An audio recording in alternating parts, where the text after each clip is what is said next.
Reverend Monsignor Zenovio M. Lumanog, ordained in 1978, has devoted his life to Christ and His people. In the halls of Holy Cross College, a legacy continues, one built on faith, learning, and love for God and country. Yung camaraderie ng mga magkakaklase, simpleng buhay, may konting kalokohan din. Kaya lang, simpleng buhay, nag-aaral, wala pang cellphone noon, wala pang maraming distraction. Kaya normally, concentrate kami sa studies, tsaka sa pakikitungo sa isa't isa, pakikipagkaibigan, no? Yung hindi ko makakalimutan doon, we grew up not really that academic-centered, although nag-aaral din kami, pero it's more sa friendship and camaraderie. Hindi ko makakalimutan doon. Kasi noong panahon namin, wala pa yung mga vision, mission statements ng mga eskwelahan, ano? Pero ito yung nakita ko, kasi hindi ko makalimutan yung college hymn, no? Yung academy hymn, for once for all and all that.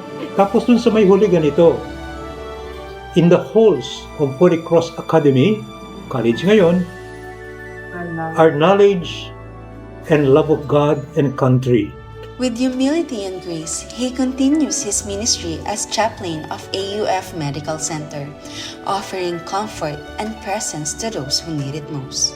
His journey is a living testament to Fides, Caritas, and Libertas. Kasi para sa pananaw ko, the basic things in life that would really make us happy and peaceful and feeling secure is not worldly things, but things that go beyond us.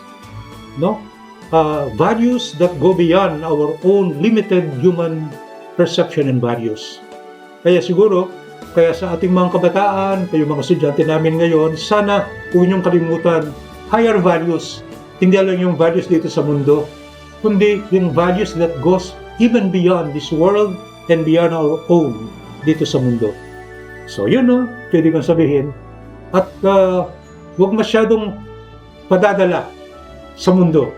Padala tayo sa Diyos, padala tayo sa mga values ng Christianity, and you will not be, in a way, regretting one day in your life.